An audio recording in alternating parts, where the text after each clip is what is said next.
Greens, fellow subscribers. Welcome to another Disney Plus review. Now, I'm going to continue the PIXAR films until we get to finish up to the point where I need to rewatch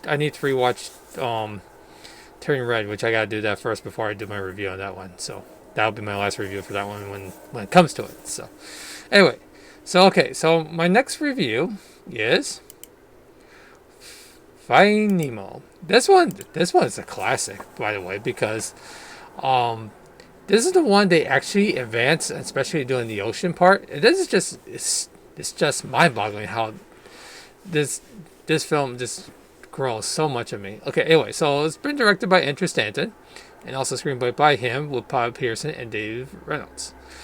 Okay, it starts with Al Brooks, Ellen DeGeneres, Alexander Gould, William Dafoe, and Jeffrey Rush. So pretty much it's about this clownfish named Marlin trying to overprotect his son Nemo, because in the beginning his family got eaten by a barracuda, which of course you have to have dark tones and stuff like that. Oh, a dark tone on that one. Oh, that's a great idea. But you know, that's just the way it is anyway. So he being overprotected him for quite a while, and then he take him to school. Unfortunately, the school thing didn't last long, because when he came back and found out what's going on, and then it's like, you know what, Dad? I had enough of your attitude, so I'm gonna go touch the butt. Literally. Okay, it's funny that they called the boat the butt. It said, "Oh my goodness, Nemo's at the sea," and it said, "He touched the butt." It's like, okay, now you did be a little childish right there. So anyway, yeah, unfortunately, there was a guy named P. Sherman. I don't know what's his first name. I wonder is Pearson. I don't know. Anyway, so he grabbed the fish and he take it to Sydney, Australia, where he works as a dentist, and put him into this aquarium. And he found these characters, including the leader of the group, William Dafoe. I forgot what their names are, but that's okay. It's not important. What is important is just tell you what the plot is. So it's up to Marlin to find him, and he had to go through miles and miles of ocean with over 3 trillion types of fish. It's like, oh man, that's a lot of fish. Including, they met a character from Ellen DeGeneres' character named Dory. She gets absent-minded a lot. Then you meet Bruce the shark, and try not to eat fish, and just like, try not to eat. They're friends, not food. They're trying to go on a diet and not eat fish there. And also there's a school fish with Ratzenberger did that one, which I thought he did a pretty good job in that one. And also there's Crush. I think it's one of the crew members that voice him, and I thought that was really good. Like Michelangelo kind of did for the turtles. So yeah, they travel all the way around in order to find his son. And let me tell you, it wasn't easy. So, well, eventually they found each other and stuff like that. But like I said, we're not gonna tell you the whole story, because that's pretty much the whole story right there. All right, so you know the plot right there. Animation wise, oh my gosh, the animation is incredible. It's very high detail, especially it feels like you're actually in an aquarium. Now on the DVD set, I think it's on the Blu-ray too, that if you click there, you can let the wallpaper be your aquarium and stuff like that. It's like, hey, you know what? That's a freaking good idea. What a great idea to do that. Oh, and just one more tidbit. As of 2022, I'm not sure if it's still the highest copies there, but they sold over 40 million copies on DVD alone, which is mind-boggling. And because it's a classic. It's really, really well thought, well drawn, and act out. They did it all. I don't see any flaws in this film whatsoever. Besides, actually, the thing is, the villain in this one, which is kind of funny, is not the sharks. It's a little girl named Dara, who kills pet fishes. Really? Amira's in this. And it's like, hey, I'm gonna get my fish. Fishy, get up. It's like, oh no. Oh boy. Can you believe it? Amira's in this? Oh my gosh. Actually, in my opinion, let's see. The facial expression for the human part, actually, it gets better and better and better along the way. It looks amazing how the technology has stepped up their game there. Yeah, and with tons of fish, with nice body structures, and also the voice work is fun.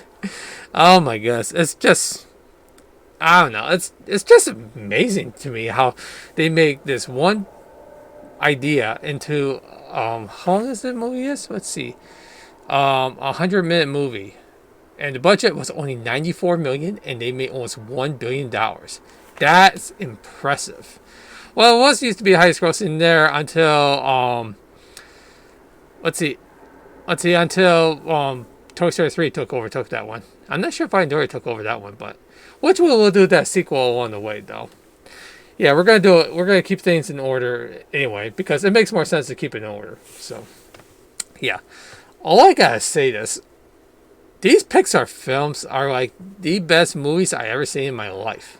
They keep these things, and they got these ideas, and they keep it growing. Yeah, there might be a snag a couple of films, but I don't think they're bad films though. Because when like a companies like Warner Bros, for example, they don't know how to do family films anymore. They don't, and that's why they're failing every time. Like last year, they did 2 family films with Tom and Jerry and Looney Tunes, and they both failed miserably because they don't know how to do the story structure right. They just like, oh, what's all flashy and stuff? This they don't like it. Us adults, it's like, yeah, if you want to do a family film, go check those Pixar films. Check how they do it and do it their way. Don't do it like exactly their way, but do it something similar so that way people will enjoy it more. You got to realize that when you try and make films, please show how you do story structure right. If you don't, you will fail miserably. And let me tell you, good thing I'm not doing HBO Max family films because they're not gonna like my reviews very well. That's why I'm not doing it. Because I'm more of a Disney fan. See, come on, I got my Disney fan. I got my Disney fan outfit. That's why I want to express my feelings about Disney. And since I'm a big Disney fanatic, I'm a huge Disney fanatic. That's the reason why I'm doing this. That's the reason why I'm doing Disney Plus reviews. Yeah, of course, this one is from Disney Plus. So, yeah, if you have Disney Plus, which I recommend you getting it, yeah, go check this film out. I think this one's 4K. They did have a 4K one HDR as well. So if you have 4K film, 4K TV, yeah, go for it. Why not? See the ocean in 4K? That's always fun to do. So anyway, yeah. Okay, the casting actually, like I said, the casting is amazing. Each one of them knows how to do the part right. Especially like Bruce and Crush and Dory. And also Nemo is so cute there. Unfortunately, that voice actor didn't came back to the sequel, which we'll talk about that on the next review, Find Dory, much later on. But still, yeah, it's mind-boggling that these cast members, not only they enjoy doing this, but it's just, oh wow, it's just makes me feel grateful to be an animation fan because I love animation. I love animation since I was born in the 80s, and my mom showed me all these programs that was on Nick Jr., also Disney, Warner Brothers and stuff like that. Yeah, I've been an animation fan for years. And every Pixar film I watched, it gets better and better and better. Yeah, so I'm not, well, there might be, like I said, there might be a little snag in this and there, but it doesn't bother me as much because I enjoyed those films. Yeah, even Cars 2, which I'll review that one along the way. And then it's like, dude, you need to give a lower rate because that was the worst Pixar film of all time. It's like, no, I don't think it's the worst. It's the worst for standards, yes, but not for the not for the overview. The overview for Pixar is just animation is the storytelling, and the good script actually makes it even better on the storytelling. So yeah, you gotta admit though that watching these films is actually makes me grow, and the more I'm watching the for Pixar, the more I love the animation there. And look at Disney Animation Studios; they've been doing really well for the past decade. It's just, funny thing is that the 80s were like a snag for them. So was the 70s. Those 2 decades were rough for them. If it wasn't for certain films like The Greatest Mouse Detective, Disney Animation Studios would have flopped and then would have all gone forever. And Pixar would have been gone too. But good thing it didn't happen. So anyway, can't wait to do the Walt Disney Animation Studios films. That's gonna be fun. I love doing those. Okay. Alright. Okay, so overall, let's go to conclude this video. Okay, so animation, story, script, and voice cast. All excellent. This is the reason why I really like Pixar so much, that these are they're all classics, at least 98% of them, and they still continue to grow. Yeah, if you want to see about fish and animated, go see this one. This one is fun. You're gonna love it. And also not only is charming, but heartwarming as well. That's why I would definitely recommend it for anyone who watches on Disney Plus. So I'm gonna give this one 5 out of 5. Let me tell you, it deserves it. It really, really deserves it. So I can't wait to do the next review. Yay! I can't wait. Thanks for watching. All the movies, cartoons, and reviews I do are on Disney Plus. Make sure you follow me on TikTok, Twitter, Instagram, and also subscribe on YouTube. Thanks for watching. I will see you on the next review.